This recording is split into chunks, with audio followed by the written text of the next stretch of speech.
Muy buenas tardes, bienvenidos todos a Sansara. Soy Gabriela Trejo y hoy es un gusto para mí recibir pues ahora sí que la voz facultada en materia de transparencia en el estado de Aguascalientes. Está con nosotros Marcos Tachiquín, recuperando una conversación que habíamos venido postergando, pero que es momento de llevar a efecto porque para todos es valioso conocer la transparencia en su más amplia expresión, Marcos. Por eso te aprecio mucho que estés aquí con nosotros, te lo agradezco y bienvenido.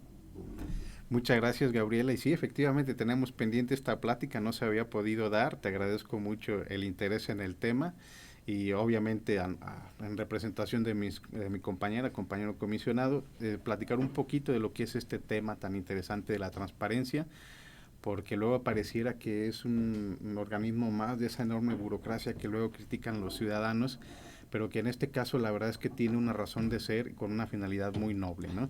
Y pues esa es la intención de platicar contigo, los alcances que tenemos, también las críticas que hay a estos esquemas, es normal. Y de igual forma, pues sí, comentarte que estamos en el aniversario número 16 del Instituto de Transparencia del Estado de Aguascalientes, que es un organismo autónomo y que precisamente la función o el trabajo que nosotros realizamos es la protección del derecho de acceso a la información, es un derecho humano, y aparte también la protección de datos personales, ¿no?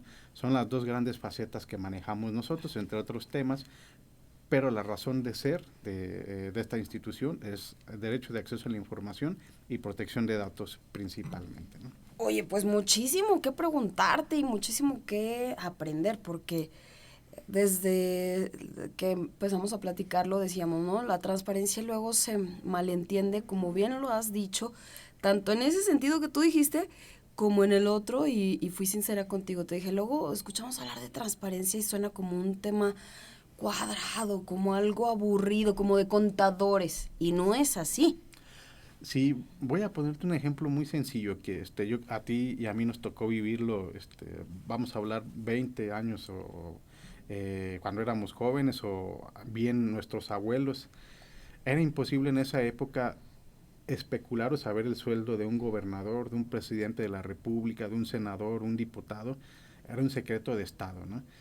Por alguna razón, culturalmente y la sociedad veía que era un tema intocable, era, por así decirlo, un pecado saber cuánto ganaban este tipo de funcionarios, y no tenía razón de ser porque lo que ahorita ya la sociedad moderna está muy consciente, al final de cuentas estos sueldos se pagan de impuestos que a su vez paga el ciudadano, y entonces para darnos una idea de la opacidad que existía.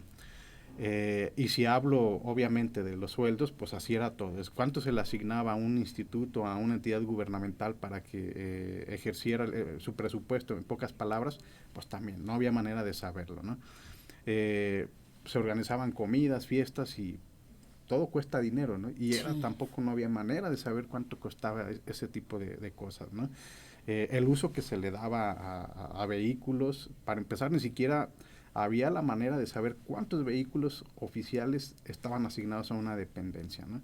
Estamos hablando de un tema de opacidad total. ¿Y qué genera esto? Corrupción, definitivamente. Mal manejo de recursos y corrupción. El tema de la transparencia empieza a surgir porque los ciudadanos empiezan a exigir y empiezan a darse cuenta que tienen el derecho de saber cómo se ejercen los recursos públicos. Y no solo esto, si son ejercidos de manera correcta y si se cumple la finalidad de una determinada institución. Esto es la transparencia, ¿no? Ahorita en la actualidad hemos avanzado al grado de que tú puedes saber cuánto gana no nada más el gobernador, en este caso gobernadora de Aguascalientes, sino de cualquier entidad de la República y hacer un comparativo si existe, o sea, cuál es el mayor sueldo, el menor sueldo, alcaldes, obviamente. Eso es una duda interesante que preguntarte porque en algunos años Aguascalientes fue señalado como que el gobernador de Aguascalientes ganaba mucho más que algunos o que casi todos los del resto de la República. Me acuerdo hace, ¿qué será? Pues unos 2 sexenios. Y, y uno pensaría, así como ciudadano de a pie, que la figura del gobernador es la misma en los 32 estados respecto a sus percepciones, ¿no? O sea, como si hubiese un tabulador nacional. Eres gobernador, eres secretario de Estado, entonces es como, uno pensaría que es como por estratos, pero aplicables para toda la República. Al contrario, no. ¿Quién decide en cada estado cuánto ganan, por ejemplo, los gobernantes? Si existe un presupuesto que normalmente el Ejecutivo lo manda a consideración del Congreso local, que tiene también que ver con participaciones federales, intervienen varios entes, entre ellos la misma Secretaría de Hacienda en el tema de recursos federales, y aparte hay participaciones estatales. Y bueno, debe de haber una planeación financiera en la cual parte de esa planeación vienen siendo los tabuladores o sueldos de los funcionarios públicos. ¿Qué se pretende? Que bueno, pues para empezar, estos sueldos deben ir acorde con un buen manejo financiero, es decir, si se pagan no solamente sueldos altos, sino una gran cantidad de funcionarios puede generar un desequilibrio en las finanzas, ¿no? Todo esto que estoy diciendo, que estoy manejando del manejo de las finanzas a través de la transparencia, ustedes lo pueden saber. Y me llamó mucho la atención el comentario que hiciste de que pareciera que fueran números muy fríos o relacionados con contabilidad. Respecto a la cuenta pública, el manejo de recursos, sí estamos hablando de estados financieros, pero precisamente el análisis de esos estados financieros nos permite ver exactamente qué se asigna a lo que es el capítulo 1000, sueldos, salarios, que en compensación a otro tipo de gastos que tienen la misma dependencia. Pero ¿quién Entonces, decide, por ejemplo, Marco? A ver, el gobernador de Chiapas va a ganar tanto y el de Baja California tanto. el Congreso Es el Congreso local es el que termina al final de cuentas asignando su aprobando sueldo. la cuenta Uy, pública. o sea que eh, cuando todo el Congreso está a modo del gobernador en turno, pues... Y eso sería una consecuencia de la misma transparencia. Cuando se aprueba un presupuesto que se considere lesivo, ya sea por sueldo de funcionarios o por rubros, gastos de rubros innecesarios como viáticos o que luego no están muy justificados, muy comprensibles, eso a través de la transparencia lo podemos ver, ¿no? Entonces es un gran universo que se Muchas genera cosas. muchísimas cosas. Oye, y volviendo un poco al origen de el Instituto de Transparencia, de cuál es su naturaleza. Nos decías al inicio y con mucha claridad, es un organismo autónomo. Cuando hablamos de organismos autónomos, vuelvo a la posición de un ciudadano de a pie, como somos la mayoría, ¿no? Nosotros difícilmente nos detenemos sí, pero o sea, todo lo que suene a institución lo metemos a una sola cuenta, ¿no? Un solo Así es. costal. Entonces, ¿cuáles son los organismos autónomos de los gobiernos y cómo funciona eso? Sí, somos autónomos porque no dependemos del poder ejecutivo, no dependemos del poder legislativo, ni ¡Qué tampoco maravilla! del... Así es, precisamente para tener una autonomía y poder ejercer esa vigilancia del tema de la transparencia, ¿no? Y los comisionados, que en el caso de Aguascalientes somos 3, nos elige directamente el Congreso. Esto permite que no haya ninguna injerencia de algún poder en el que limite las decisiones que toma el Instituto de Transparencia para hacer cumplir estos dos grandes rubros que ya señalé, lo que es el derecho de acceso a la información y protección de datos personales. No recibimos líneas, tenemos que hacer nuestras actuaciones apegadas a derecho, a los reglamentos y leyes que nos rigen. Entonces, por eso somos autónomos, ¿no? Para evitar una injerencia que se vea afectado en la actuación del mismo órgano garante, ¿no? Sin embargo, estamos en México, uno de los países más indiciados por ese tema lamentable de la corrupción. ¿Cuánto es posible mantenerse pulcro en un país como el nuestro? Creo que no conozco los tabuladores oficiales, habíamos dicho, yo soy antinúmeros, pero sí sé que América Latina y que, por ejemplo, por encima de nosotros en cuanto a señalamientos está solamente pues países como Colombia u otros de Sudamérica y luego México, vergonzosamente, así como tenemos cosas maravillosas, pues tenemos también este estigma de la corrupción. ¿Cuánto es posible mantenerse pulcro, Marco? Sí, definitivamente el ejercer este acto de autoridad, este cumplimiento de obligaciones, de transparencia, eh, nos obliga a tener que ser políticos, no porque estemos inmersos en la política como tal, pero sí llevar una política de comunicación con el Ejecutivo, el Poder Judicial y el Legislativo, de convencimiento de que la obligación de transparencia pues está para cumplirse. Sus fracciones que corresponden al 55 no son negociables, es decir, no me pueden decir, yo voy a omitir para esta verificación que vas a hacer la información que tenga que ver con estados financieros de la cuenta pública, pero a cambio voy a transparentar mi sueldo. No, tiene que ser parejo, esa es una realidad. Pero tenemos que tener el tacto de que primero convencer la cercanía de comunicación para aquellas dudas que pudiera haber, y tenemos las herramientas. Si no obstante este paso que damos de trato directo y comunicación, si no se logra ese objetivo, pues bueno, hay medidas coercitivas que pueden llegar a multas directas al funcionario, al servidor público que tiene la información y no la cumple, precisamente para conseguir este objetivo. La verdad que nosotros ahorita en Aguascalientes, sí lo reconozco, estamos en un estado que tiene un nivel de transparencia más elevado que otras entidades. Hay una colaboración buena con las demás entidades, con los otros poderes de gobierno, pero todavía tenemos que seguir avanzando. Es decir, tenemos ahorita ya la conciencia ciudadana, estamos en ese proceso de comunicación directa con los entes públicos. ¿Y qué necesitamos? Pues que el ciudadano vea esa información que está arriba, porque si no se analiza, si no se critica, y que es a través de la Plataforma Nacional de Transparencia, pues queda ahí, queda y no nada más el ciudadano, o sea, hay otros entes que forman parte del Sistema Estatal Anticorrupción, órganos de control interno, que ahí pueden, o bien fiscalías anticorrupción, que pudieran apoyarse en ciertas investigaciones de esa información que está ahí.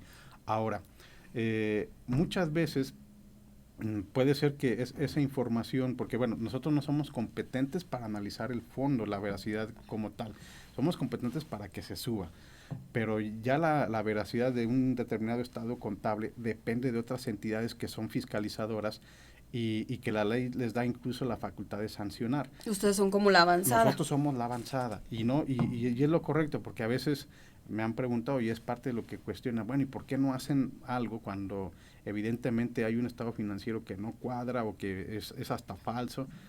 Digo, porque bueno, somos una entidad de transparencia y no tenemos facultades de auditoría porque seríamos un monstruo, y tampoco no se trata de eso. Entonces hay otros entes que lo pueden hacer derivada de esa información que está cargada, ¿no? ¿Hasta dónde sí tienen dientes? Porque hace un momento compartías que sí tienen ciertas medidas coercitivas, pero ¿son dientes de verdad o son llamadas a misa como las de la Comisión de Derechos Humanos?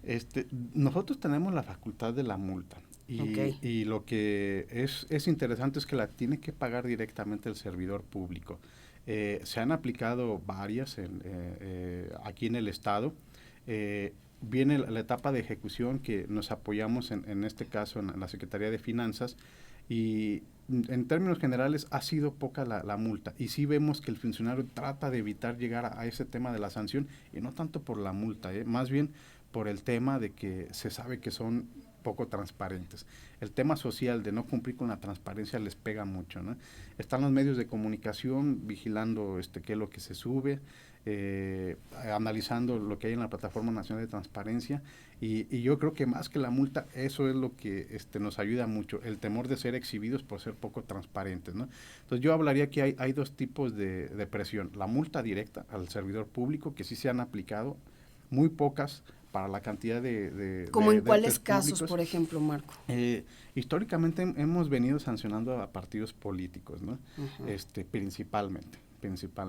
Y sí tenemos el caso de sindicatos y entes públicos que tienen que ver con el Congreso del Estado, sobre situaciones ahí muy particulares, ¿no? Pero más que la multa en sí, créanme que lo que les pesa es el tema de que la ciudadanía se da cuenta que no hay transparencia ahí, ¿no? Entonces son nuestras dos herramientas principales, la crítica social, la crítica periodística y por otro lado la multa. Ahora, ¿en qué, por ejemplo, para que todos estemos en la misma sintonía, en qué momento has llegado a sancionar a un partido público? Porque lo sorprendiste, a un partido político, ¿lo sorprendiste haciendo qué?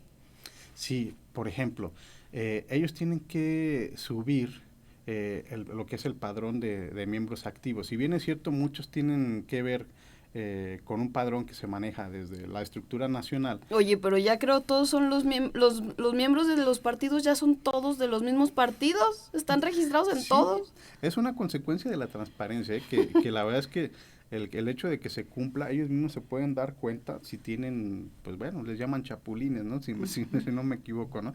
Que estén registrados en varios partidos. Es uno de los beneficios directos de la transparencia, ¿no? Hay obligaciones específicas que luego se les pasa, el tema de las actas, las sesiones que ellos realizan, que tienen el carácter de público, deben de subir esas actas y luego no lo hacen. ¿Cuál sea la razón? Pues ahora sí que no quiero entrar yo en el fondo, pero son públicas. Entonces, en varias ocasiones se ha tenido que sancionar porque no suben esas actas de esas sesiones de su vida interna que tienen y que son obligatorias para que las conozca la ciudadanía, ¿no? Ok. ¿Y hasta dónde es esa línea divisoria donde ustedes como el Instituto de Transparencia dicen, híjole, pues ya aquí aplicamos una multa y no podemos ir más allá, que era lo que nos explicabas hace rato, que ya a lo profundo no le pueden entrar? ¿Cómo saben distinguir eso? ¿Cuál es la línea que divide? Sí, obviamente hay temas, ya entrando a lo que es la calidad de la información en el fondo, hay cosas que evidentemente sí podemos corregir, que vemos que es la intención de no ser transparentes, pero ya lo que tiene que ver con un dictamen profesional, ahí es donde ya no podemos entrar, porque nosotros somos transparencia, no somos un órgano de control interno, una fiscalía especializada, o que tengamos esas facultades de auditoría principalmente. Ahí sí ya estaríamos invadiendo otras esferas. Pero lo que no entre en esos dictámenes técnicos, ese es el límite que yo señalaría. Es decir, un perito, un funcionario especializado o que pueda emitir un criterio en donde vea que esa información es notoriamente falsa o que no corresponde a la realidad, ese es nuestro límite. Nosotros ya lo que humanamente o presuncionalmente sí podemos verificar como que no es creíble, podemos entrar. Pero lo que tenga que ver con un peritaje, un dictamen de una instancia especializada, ahí sí es nuestro límite, ¿no? En términos generales, por eso se vuelve un poco técnico, porque todo el mundo busca los números, los estados financieros, ¿no? O cómo está el recurso público. Y tienen que ver con tablas de contabilidad, ¿no? Pero no es Ay, para los que una somos limitación, ¿eh? humanistas, eso suena muy, por lo Sí, menos aburrido, Marco. sí, yo lo reconozco, pero siempre tenemos ahí algún conocido que maneje, que es contador, Sí. algún amigo, inclusive la contabilidad básica. Yo creo que todos la podemos estudiar y vale la pena, para poder analizar esa información, conocerlo muy básico. Obviamente, ya ser contador público es una carrera, ya es una especialización, pero lo básico creo que cualquier ciudadano lo puede conocer, ¿no? Ese es el reto. Hay una mayor calidad de educación en el ciudadano, hay una mayor crítica y un mayor análisis de esta información, ¿no? Que nos lleva a otro tema, ¿hasta dónde se convierte ese tecnicismo en una limitación para que el ciudadano pueda consultar la información? Es una realidad, o sea, la plataforma nacional maneja formatos, concretamente Excel. Sí hay que tener por lo menos un conocimiento básico de computación para poderla trabajar. Y bueno, la verdad es que el medio electrónico ahorita es la mejor manera de masificarlo. Yo no ubico otro proceso diferente para que esté disponible esa información. Dentro de los males, yo creo que es el menor, utilizar estos medios electrónicos. Todos tenemos un teléfono celular, una tablet, tenemos acceso al internet. Esto nos permite ingresar a la plataforma nacional, hacer consultas a través del correo electrónico. Entonces sí son herramientas que facilitan. Yo reconozco que sigue quedando fuera un sector, sobre todo de adultos mayores que no avanzaron con esta tecnología, o que no son usuarios comunes, o bien sectores vulnerables. O sea, hay estados de la República en donde sabemos que no hay agua, electricidad, pues mucho menos internet, ¿no? Pero en el estado de Qué raro en Aguascalientes México, tenemos sí, Tengo sí, que decirte que en México, y debemos saberlo todos, somos privilegiadísimos porque es un país donde casi hasta el último rincón el internet está garantizado, cosa que no sucede en Europa.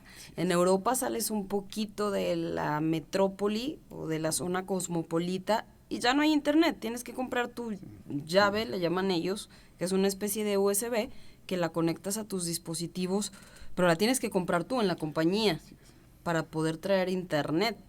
Entonces ahí sí México es muy privilegiado. Sí, fíjate, esto que comentas, O por lo menos muy aventajado, no sé si los demás... es una realidad. Inclusive el internet, porque hemos visto en algunos temas nacionales con el Sistema Nacional de Transparencia, con especialistas que traen esos datos. Recordemos que el tema de transparencia, con un pequeño paréntesis, no es un esquema que salga en México. La verdad es que a la clase política, a los gobernantes no les gusta la transparencia. Esto es una corriente que viene de fuera, de Europa, y que luego los mismos ciudadanos mexicanos empiezan a fortalecerla y se convierte en una realidad. Pero sí, el origen viene siendo externo. Bueno, precisamente por esos antecedentes internacionales que tiene, hemos tenido ahí la oportunidad de ver expositores de esta calidad, donde entre los temas es el internet. A mí me llama mucho la atención que sí señalan que en el caso de México es un internet barato, para empezar. Una cobertura, a lo mejor eso sí es lo que ellos consideran que falta, una cobertura más amplia.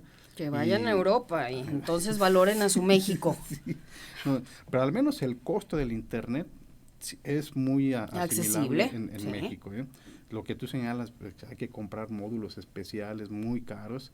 Aquí no pasa, así aquí prácticamente con el servicio de tu compañía, pues traes el internet, los datos móviles que le llaman, y eso nos ayuda mucho para el tema de la Plataforma Nacional de Transparencia, ¿no?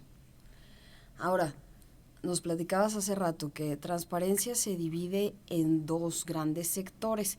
Me llamó mucho la atención ahorita que estamos haciendo el comparativo de México y Europa, cuando dijiste de el resguardo de los datos personales. ¿Cómo se le llama aquí? Sí, es la protección de datos personales. Protección de datos personales, que en países europeos, donde por cierto no se habla inglés, yo no sé por qué tienen tantísimos anglicismos, le dicen la privacy, y te hacen firmar, más allá de la diligencia que vayas a efectuar en cualquier ventanilla, pero te hacen firmar un grosso así de hojas.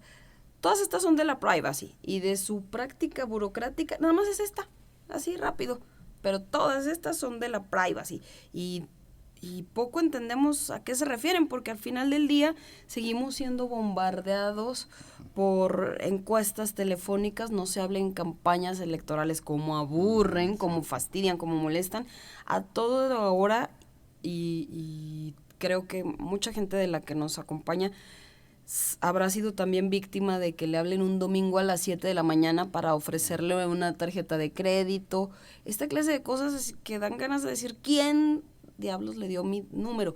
Aunque pongamos en todos los formularios que nos den a llenar, no quiero recibir publicidad, no quiero recibir llamadas, pues no se le entiende, Marco. Entonces, por favor, explícanos esa capirotada. Claro, en el caso de nosotros como ITEA, protegemos también datos personales. ¿A quién o sobre quién? Sobre los entes públicos del Estado, servidores públicos del Estado que reciben esa información cuando yo voy a hacer un trámite para solicitar solamente esa información se puede utilizar para lo que yo la estoy proporcionando y no puede salirse o no puede fugarse hacia otros entes. Y luego cuando anda todo el padrón en el tianguis de la Purísima. Sí, ha pasado. A 15 pesos. Ustedes recordarán, incluso fue un tema internacional, de una fuga de información del INE, del IFE en ese entonces, precisamente, y ahí fue donde empezó a tomar mucha seriedad el tema de la protección de datos. Desgraciadamente, sí, nosotros solamente tenemos la injerencia sobre el servicio público, sobre los funcionarios públicos. El tema privado, de datos en empresas, en particulares, eso ya es competencia del INAI. INAI son las siglas de Instituto Nacional de Transparencia de Acceso a la Información, que es federal, que es como nosotros, pero federal. Pero federal. Y la injerencia es la protección de datos personales sobre particulares, empresas privadas, el tratamiento que ellos le dan. Nosotros como ITEA solamente sobre servidores públicos y entes públicos, ¿no? Yo sí les puedo asegurar y que tengan esa confianza que hemos detectado que al menos por parte de los funcionarios públicos hay un buen manejo de datos. Es decir, no hemos detectado casos de fugas o graves en los que se vean afectados los ciudadanos de Aguascalientes respecto a los entes públicos locales. Ya la iniciativa privada, pues sí es otro boleto. La verdad es que a todos nos pasa lo que tú bien comentas, que llamadas telefónicas de bancos, que no se explica a uno cómo obtienen el número. Espera.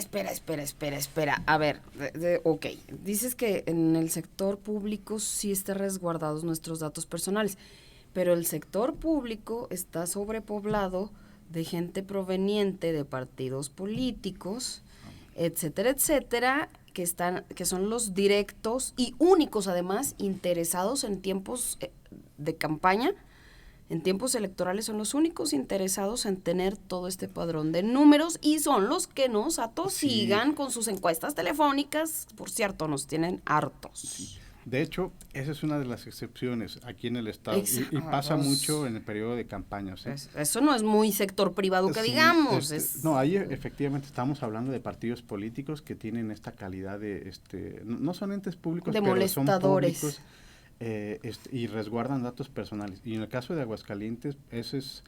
O sea, nosotros lo vemos en la práctica y nos lo indican de que las llamadas de determinada candidata o precandidatos, inclusive, no nada más de candidatos, desde que son precandidatos. Oye, pero luego te dan ganas, bueno, sí. Ha sucedido que les preguntas a todos los de la casa, ¿quién fue el que se tomó el atrevimiento de irse a registrar un partido político y dar el número de la casa? ¡Nadie!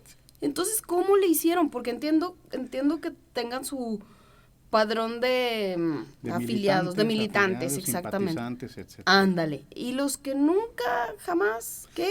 Sí, ¿qué necesitamos ahí? ¿Cómo tuvieron el número? En el proceso pasado, nosotros tuvimos en total solamente 2 denuncias.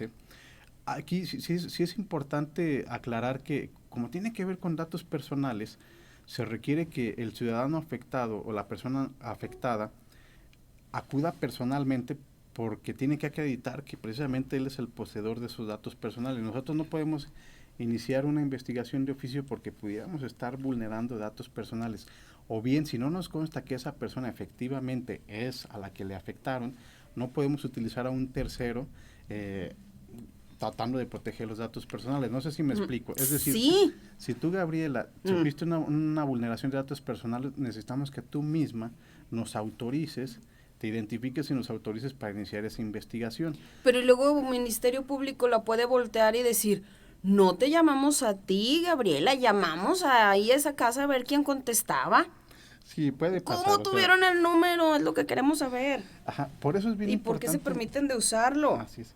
Sí, por eso es bien importante la denuncia.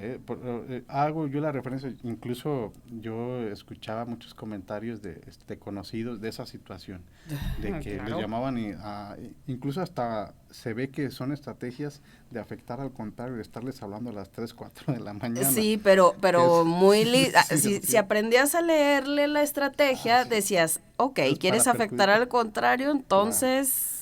Votaré contra ti por estarme llamando, aunque quieras afectar al contrario, pero ya sé quién eres, o sea, ay no. Estamos todos en una jugarreta Sí, y sí, sí. enredada. Sí, ¿qué es lo malo? Que necesitamos que sí se presente la denuncia personalizada. Y te doy un ejemplo. Fueron solamente 2 denuncias las que recibimos A en el ver, proceso. platícame de esas. Y uno de esos casos tenía que ver con una persona que manifestaba que se le habló para pedirle el apoyo para un determinado candidato Mm, y sentía que sus datos pudieron haber salido de una dependencia pública en la que dejó sus datos personales. La otra tuvo que ver con el tema del manejo de una información que en un proceso interno sale a votar y después vio que estaba circulando en padrones de esos que se utilizan, ¿no? fíjate Fueron, nomás. fueron las 2 denuncias muy particulares, pero lo interesante y a lo que voy es que me queda claro que no fueron solamente 2 casos, es decir, fueron 2 denuncias. El problema es que las demás situaciones no nos pudimos dar cuenta de manera oficial porque no fueron denunciadas, ¿no? Entonces aquí sí es muy importante que se Y no nos señale. pudimos desahogar a Sí, rayárselas porque eran sí. robots los que marcaban.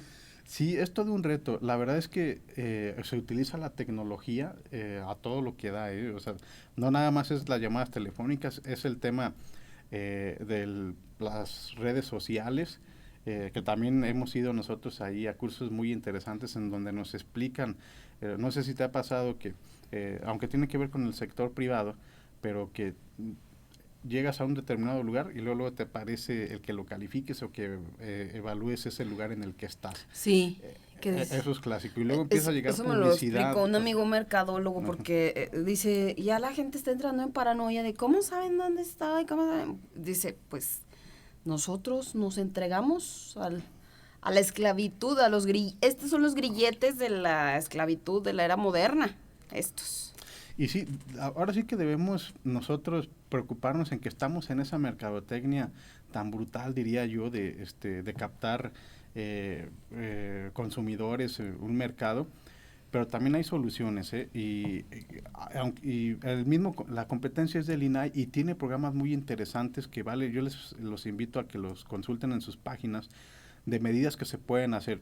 Por ejemplo, la muy básica, cómo evitar que te detecten que llegaste a determinado restaurante, pues hay Ajá. que desactivar en la misma aplicación la ubicación. Uy, pero es que para todo, hasta, yo no entiendo. A ver, por ejemplo, ya que estamos aquí, mira, activada. ¿Por qué hasta para entrar a tu banca y a todo? A ver, ¿por qué la banca te pide la ubicación? ¿Qué le importa? Sí, por eso también cuando hay una aplicación de banco, recuerden que hay como una especie de contrato donde dicen las condiciones del manejo de esos datos personales. Lo malo es ¿Tú que alcanzas a nunca lo entenderle leemos. eso? No, yo sé que es muy difícil, ¿eh? Pero lo que sí es recomendable tomarnos el tiempo, no en ese momento, porque o sea, son tantas letras que la verdad que vas a hacer un trámite, no te vas a Exacto. poner a leerlo, ¿no? Pero con calma, ellos tienen los avisos de privacidad, que eso es importantísimo. Los avisos de privacidad en donde vienen las condiciones y tienen 2 tipos de avisos, el simplificado y el amplio, ¿no? Analizar esos avisos de privacidad, de ver a qué se comprometen en el manejo de la información que tú proporcionas respecto a bancos y otro tipo de entidades privadas, ¿no? Y insisto, ya una vez que nosotros vemos cómo van a manejar esa información o qué garantías nos dan, también visualizar las medidas de protección personal que yo debo de tomar respecto a mis dispositivos móviles, porque ahí está la clave de muchas cosas, ¿no? Porque yo ponía el ejemplo de desactivar esa opción de ubicación, que no nada más la tiene el teléfono, la tienen las redes sociales que utilizamos. Ellos tienen activa una modalidad en donde si llego a un determinado lugar, inmediatamente lo visualizo. Desactivar esas funciones y por otro lado, blindar el teléfono. O sea, hay medidas para evitar que los mismos correos electrónicos, la información que yo publico, no estar subiendo temas personales, que luego Ay, qué, se prestan a un mal manejo, ¿no? qué manía luego, Ujú. ¿no? De subir temas personales. A ver, pero espera, vamos por partes, diría Jack el Destripador. Nos estás diciendo que sí tenemos el previo aviso y la posibilidad de elegir si queremos ser,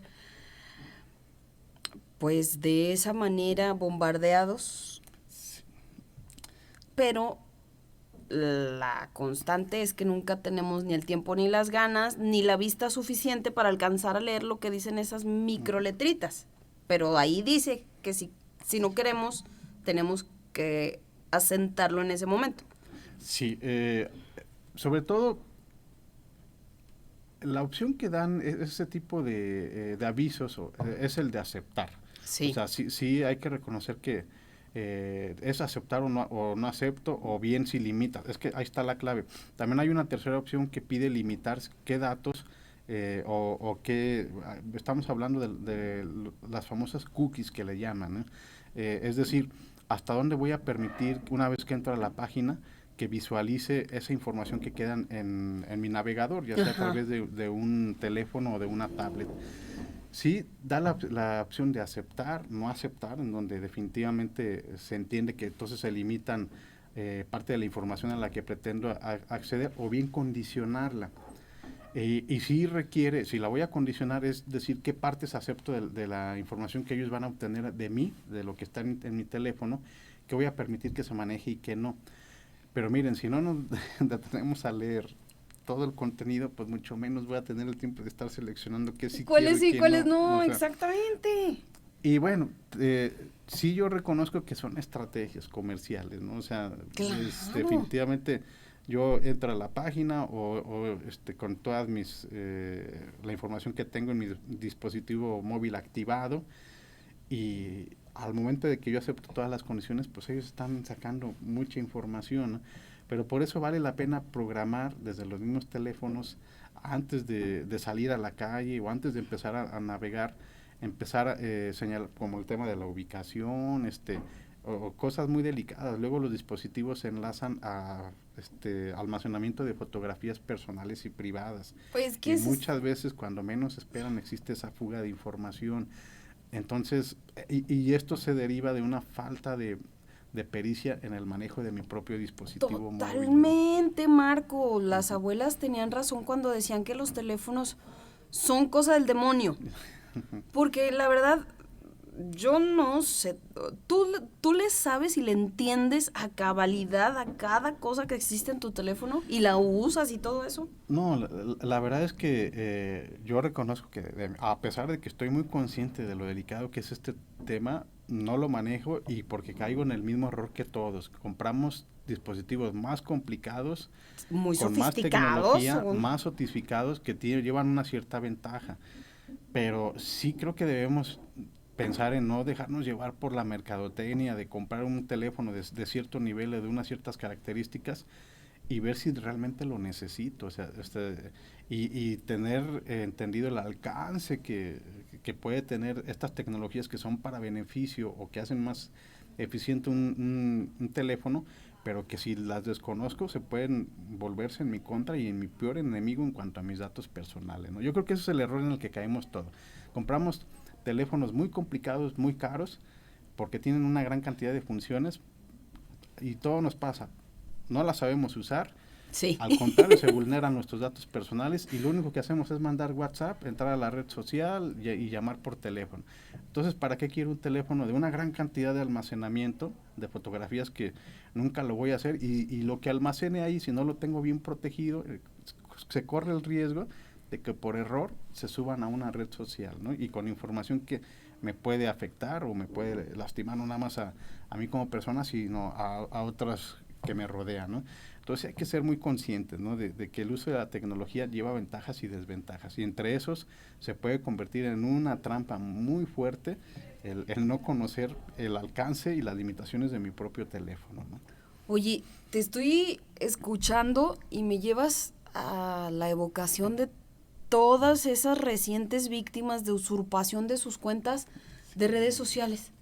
Cada vez es más frecuente ver amistades o conocidos cercanos o lejanos que digan, que publiquen mi cuenta Facebook, mi cuenta WhatsApp fue robada, no hagan caso si algo en mi representación les llega. Bueno, pues ya. Yo te preguntaría algo muy sencillo, así para el tema que estás, que es bien interesante. ¿Cuántas aplicaciones manejas en este momento en tu teléfono que requieran contraseña? Ay, sabrá Dios, es que... ¿Que te gustó unas 6, 7? Es decir, la de Ándale. banco, la de, no sé, Facebook, de redes sociales en general, 7, 8. Déjame decirte que la policía cibernética me enseñó a ponerle todos los candados de seguridad contra WhatsApp, porque hace pocos meses estuvimos cierto sector, que tú ya sabes cuál, Ujú. muy abrumados porque a todos nos querían, pero con mucha insistencia, robar Ujú. el WhatsApp. No te digo tan lejos, una vez recibí una llamada a las 4 de la mañana. ¿Y sabes quién llamaba? No, ni idea. Gabriela López Trejo. Y, O y que tú misma te llamabas a, sí, a ti misma. a las 4 de la mañana. Y era el número real. Entonces, ¿qué está Sí. pasando, Marco? Te preguntaba de cuántas aplicaciones manejabas con claves. Es que desde ahí viene un tema en que tenemos que estar muy conscientes de nuestra propia capacidad para recordar las mismas claves. Eh, Se nos olvida y luego no podemos entrar a la aplicación o a la banca móvil, solicito el cambio de contraseña, o bien manejo una sola contraseña para todas esas aplicaciones, no tengo el cuidado en algún momento de que mi propio teléfono oculte esa contraseña, porque basta con que si manejas una sola contraseña para todas esas aplicaciones y que por alguna razón se vaya en un mensaje de texto equivocado o de correo, pues ahí ya, o sea, hay una vulneración. Tú mismo hasta puedes permitir que entre un ajeno a hacer movimientos no permitidos en su teléfono. A lo que voy es que hay que tener mucho cuidado con el tema de las contraseñas. Primero, dejarlas abiertas en el teléfono es el riesgo de que se pierde o me lo roban y pues Oye, y luego pueden para acceder. acordarte de todas, Así es, entonces también, porque luego también la recomendación es que no pongas la misma en todos lados. así es, Entonces, y si se te olvida alguna, ¿qué haces? Pero también no exacto. puedes poner la misma, o sea, Te diré algo peor. Cuando se te olvida dónde las guardaste. claro, claro, y créanme que, o sea, 7, 8 cuentas o modos donde tenga que manejar contraseñas distintas, hay la posibilidad de error y que yo mismo termine vulnerando mis propios datos personales. O sea, y esto es un tema que son las desventajas de la tecnología Sí. y que debemos ser muy conscientes porque la protección de datos personales empieza con nosotros mismos, ¿no? Entonces, son los problemas del mundo moderno que nuestros abuelos no vivieron, ¿no?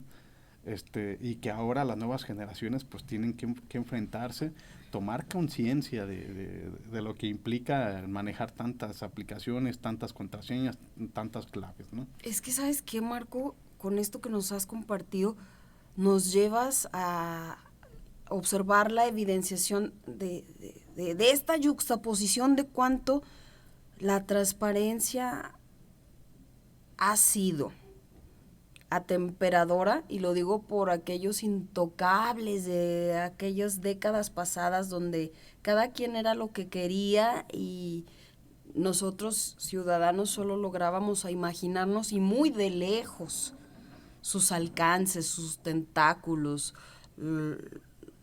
la solidificación de su poder. Eso la transparencia lo atemperó y dijo, a ver, aquí no hay intocables, aquí existe la rendición de cuentas y vamos poniéndonos en un piso más parejo.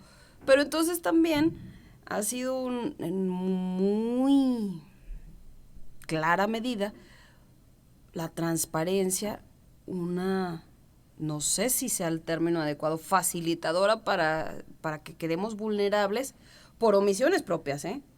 Por omisiones propias de... Sí, por el tema de la tecnología, miren, vamos a pensar en las fotografías de antes que se tomaban por cámara, que se tenían que imprimir. ¿Qué tan antes? ¿Te refieres a las de capa? Pues, híjole, es que Que había una capa y el sí, fotógrafo se bueno, encerraba no, ahí. bueno, no tanto, pero de las que se tenían que, Que salía en el humo, ¿te rollito, acuerdas? sí, no, eso estamos, no, es más, incluso hasta podemos hablar de ese comparativo, en esa época que había que taparse y que salía el humo y todo, que tomaba una fotografía cada hora, Luego después evoluciona la cámara y ya son en un rollito, que había que tener paciencia para llevarlas a revelar, pero había un límite, ¿no? Espera, antes de eso, ¿cuál fue primero? ¿Esas o las que salía instantáneamente por abajo la cámara y la tenías que hacer así para que se Sí, enfriara? sí, fue una marca que sí, La Polaroid, ¿no? cuadradita, la Polaroid, efectivamente, pues fue más o menos parecido, nada más que esa instantánea tenía limitaciones, no era tan rápida en sacar tantas fotografías, Mm. pero sí fue un gran avance, o sea, porque el hecho de tener que llevar mi rollito, ya ves, ¿De 24, de 12 o de así es, 36? y que estuvieran listas, o sea, era una limitación a lo que es lo interesante de información personal. Ahorita en tu teléfono tú puedes hacer las fotografías que quieras, ya no tienes limitación. La única es la capacidad de almacenamiento de tu propio dispositivo. Pero imagínate qué pasa si por alguna razón no lo tienes protegido, la gran cantidad de fotografías que pueden andar en las nubes, o sea, es impresionante. O sea, si efectivamente la herramienta de la tecnología facilita la transparencia, facilita los datos personales, pero también los puede perjudicar. O sea, ese flujo de información es impresionante, ¿eh? O sea, en cuestión de segundos se pueden transmitir o compartir miles de fotografías, ¿no? Y lo que nos lleva a otros temas muy interesantes, ¿no? Fotografías que inclusive pueden ser muy privadas y que pueden vulnerar la dignidad de la persona. Entonces, por eso hay que tener mucho cuidado dónde se almacena la información. Creo que esa es la base de todo, ¿no? Ahorita que dices de la nube, ay, esa nube, por más que me la han explicado amigos mercadólogos, no acabo de entender. Bueno, he de decirte que en alguna ocasión para elaborar uno de mis comentarios editoriales, me puse a investigar acuciosamente qué es la nube, dónde está. Y encontré que en ciertos pueblos, por ejemplo, en pueblos de Francia, de Alemania, hay de verdad unas bodegas con una especie de condensadores de discos externos que están funcionando 24 horas y que eso es la nube. ¿Y qué me llevó a investigar eso? Pues mi naturaleza humana, este cerebro que necesita tener respuestas tangibles, ¿no? Que luego los mercadólogos dicen, es un lugar donde está almacenado, pero no lo acababa de entender hasta que busqué y encontré que sí, es una especie de bodegas en algún lugar del mundo donde pagamos una especie de hospedaje por toda nuestra información. Sí, es que eso es bien importante. Volvemos al ejemplo de los teléfonos. ¿Qué es lo que los hace más caros o más baratos? Es la capacidad de almacenamiento. Sí. Entonces, igual, todo esto no puede andar, aunque ya la tecnología, el Internet, pues no vemos ese flujo que hay de esa información, pero tiene que estar resguardada en algún punto Uh-huh. para que exista. Si no está almacenada, no puede existir, ¿no? Y ya depende de la naturaleza de la información o de la compañía o del sector que estemos hablando, pues es esa nube que es donde yo puedo estar extrayendo esa información o consultándola. Primero almacenarla. Una vez almacenada, pues puedo estar ingresando para consultar las veces que yo quiera. Y volvemos también a otro tema interesante. Ahí es donde se pueden poner los candados de seguridad. ¿Quiénes pueden ingresar a esa información? ¿Quiénes no? El tema de información personal, información pública. Lo público, pues eso debe de poder ingresar cualquier persona porque es público. Sí. Lo privado, pues sí, eso ya requiere candados, ¿no? Y nos lleva a este tema que hemos platicado. Yo mismo tengo que poner candados en los dispositivos o sistemas electrónicos que manejo, y también las compañías que almacenan esa información tienen que darme la garantía de esa privacidad o de esos candados de acceso a esa información. Por eso la complejidad ahora de estas tecnologías, ¿no? Y sí, lo que tú comentas es muy cierto. Uno se pregunta, pues, ¿dónde se almacena, no? O ¿dónde están esos lugares, no? ¿Cuál nube? Sí. ¿Cómo? ¿Qué es eso?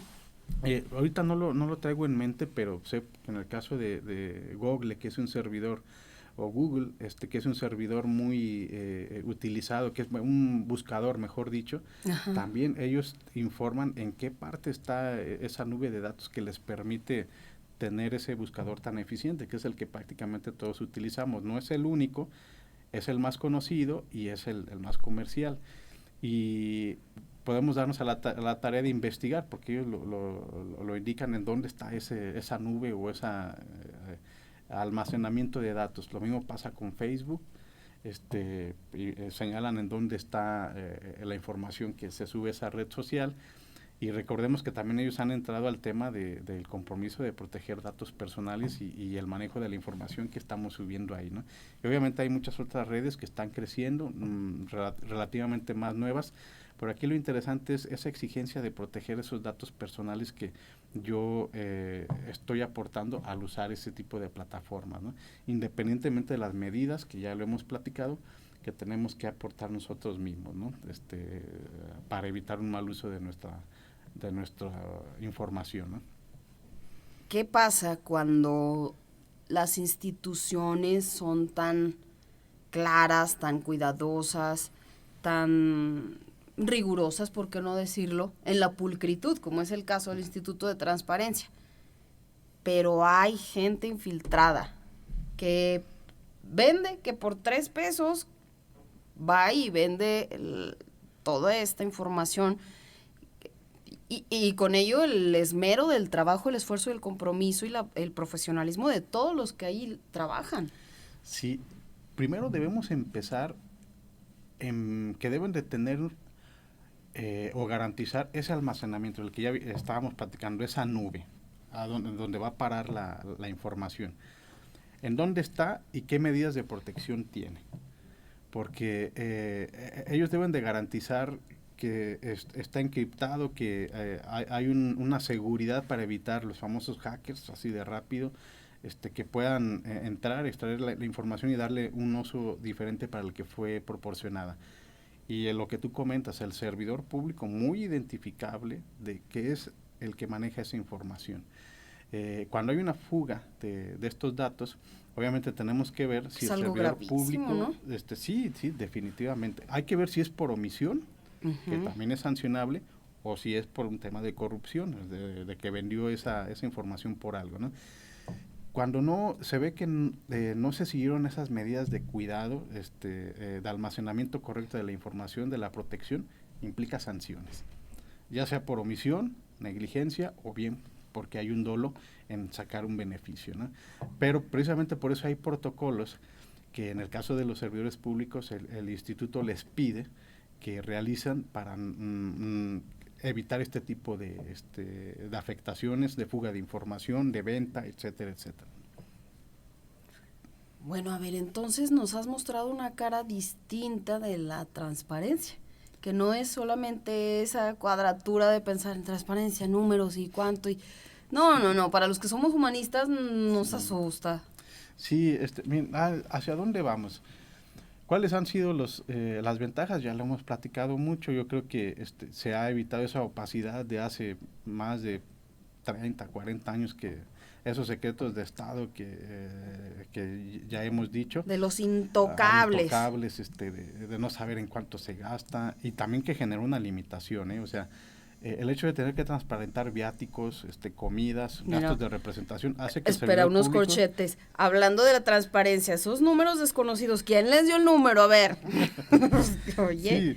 Sí, y estoy seguro que debe de ser de alguna institución bancaria, que es donde más se quejan, o telefónicas también hay de servicio. Sí, es el tema que muy fuerte aquí en México. Aunque no nuestra competencia, el tema de las empresas privadas, pero sí podemos asesorarlos en las denuncias y la canalización con el INAI, ¿eh? Eso sí, está a las puertas abiertas del instituto para hacer lo posible por controlarlo, ¿no? Casos particulares o generales, ¿no? Y bueno, pues ya del punto que señalábamos de los viáticos, las comidas y todo eso se limita. O sea, el hecho de que se tenga que informar cuánto se gasta, al funcionario público le limita el que realice un gasto exagerado, porque se convierte en una crítica social. Ese es otro gran beneficio de la transparencia. Y entonces tenemos que cerrar esta noche con una pregunta ineludible. Marco, y teniendo la autonomía que tiene el Instituto de Transparencia y fiscalizando a quienes fiscalizan, que en su momento y durante su periodo son las personas más poderosas en los estados y en el país y en los municipios, ¿qué hay con toda esta víscera humana que luego la gente en el poder sí tiene, y que en resumen se llama revanchas, venganzas, y en concreto, ¿no tienen ustedes, todos los que trabajan en transparencia, temor de en algún momento aparecer en los cabezales allí de los periódicos? ¿Se suicida funcionario de transparencia? Sí, miren, eso es precisamente la responsabilidad fuerte que tenemos. Pues es que vea. Es pisar callos y... Pero de veras. Aquellos funcionarios que no traen el tema de transparencia y que lo ven y que no piensan hacerlo, se convierten en nuestros enemigos naturales. Sí. Es una realidad. También es cierto que por eso la ley a nosotros nos da inmunidad, o sea, estamos al igual que los mismos diputados por el hecho de realizar un trabajo donde, imagínense, fiscalizamos tanto al Ejecutivo como al Poder Judicial como al Legislativo. Entonces nos da una protección a nosotros de inmunidad para poder realizar nuestro trabajo. Obviamente no con la intención de darle un mal uso, claro, pero es para que ustedes dimensionen el grado de responsabilidad que tenemos y la protección que nos dan jurídicamente para, como comisionados, poder llevar este trabajo. No es fácil, y volvemos a lo mismo, porque hay quien no está acostumbrado a los temas de transparencia, pero bueno, yo creo que esta decisión, desde el momento en que uno acepta inscribirse en una convocatoria para ser comisionado o comisionada, se tiene que asimilar. Yo sí te puedo asegurar que en el caso mío y de mis compañeros, pues no hay temor, o sea, vamos a seguir haciendo nuestro trabajo, pésele a quien le pese. Qué bueno saberlo, y permítenos seguir platicando más adelante. Claro que sí, la verdad es que es un tema que da para muchísimas cosas. Sí, claro. El tema... Pero era necesario así como el ABC de la transparencia. Sí, ahora sí que es el avance, pero crean que se divide en muchísimas cosas, ¿no? Es un área interesante, bonita, y vuelvo a lo mismo. Hay que analizar la información, hay que verla, criticarla. No todo es tan técnico. Obviamente lo financiero pues lleva una cierta formalidad, pero se pueden ver cumplimiento de metas, objetivos, organigramas.